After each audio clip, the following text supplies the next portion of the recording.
Hi, good morning po, Sir Newbeast793. Sir, ito po yung actual video test ng order nyo. Asus GeForce GTX 1063GB Cerberus Edition po yan. Ayan, sir. Yung fine, sobrang quiet lang. Wala marinig. Yung maingay po, ito yan.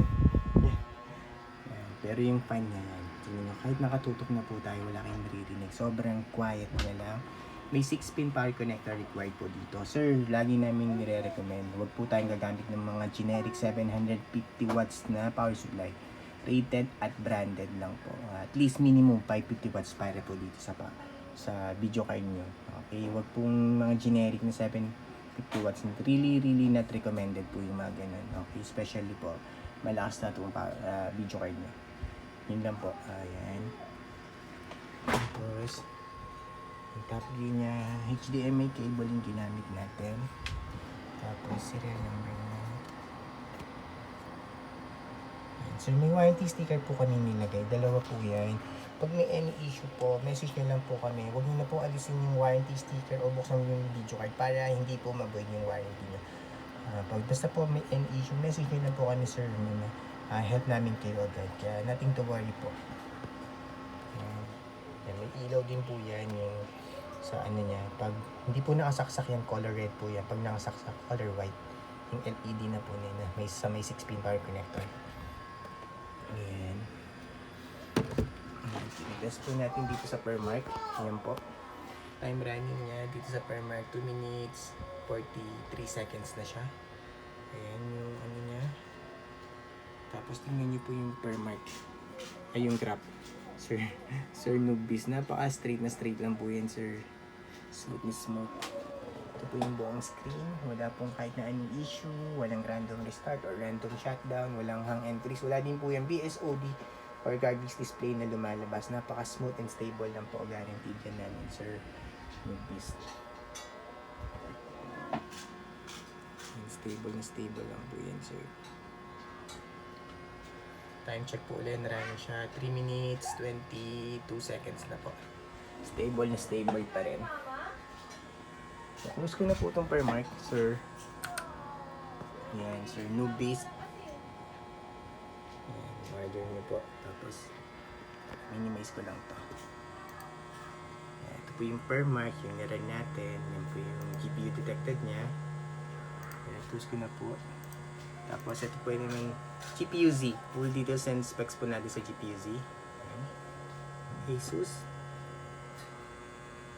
Sensor, lahat po yan. May reading hanggang baba. Alright, tapos ano naman po. MS Afterburn. Software lang po. Any brands po pwedeng gumamit. Ginamit lang natin para makita nyo po kahit anong software na detect niya. Para ma-legit nyo lang. Ma-legit check natin. GTX 1063GB. Tapos, device manager. Transparent po tayo lahat, papakita natin na 200% legit po tayo. NVIDIA GeForce GTX 1063GB. Tapos, sir, Nubisa, new tab lang po tayo dito for time and day checking para ano nyo, real time. Kailan po namin nire-record yung video before po namin i-ship out today. Ayan, click lang natin yan. And 9:16 AM Friday, May 1, 2026. Yan po yung current date and time natin, real time. Before po namin i-ship out. Isa pa, new tab. Ito naman po yung nasa taas. Ayan. Same lang po, sir. Kung gusto nyo po i-double check itong mga website yan, ito po. Pwede nyo pupuntahan yan para ma-legit check nyo kung real time po ba talaga or hindi. Ayan. And then ito po yung isa. Ayan po, sir. Newbeast. Okay? Tapos, yun lang po. Tapos ko na to. Ayan, shutdown. Para ma-ship out na po namin. Ayan, shutting down. Sir, recommended po namin, sir, ha. Iwas po tayo sa mga generic na power supply. Only rated at branded po. Minimum 550 watts. Medyo cheap lang naman po yun. At least rated na yung gamit ating power supply para mas tumagal yung mga video card natin. Brand new or used po yan. Lagi pong yan ang isasuggest sa inyong ng mga tech po. Iwas po tayo sa mga generic. Alright. Ayan. Ito po yung fan, sir. Buong buo. Tingnan nyo, ma-appreciate nyo yan, sir, yung ano niya sa loob niya, yung mga heatsink niya. Puting-puti pa po yun. Walang kalawa. Promise. Napakakinis niya. Hmm.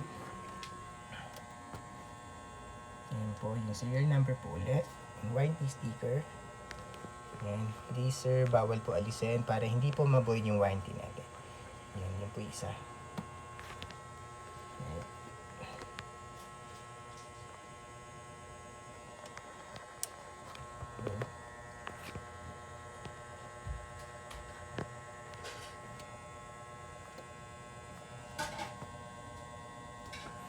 Yun lang po sir newbies. Thank you po sir sa tiwala. Upload po namin to sa YT channel namin. Thank you po. Bye.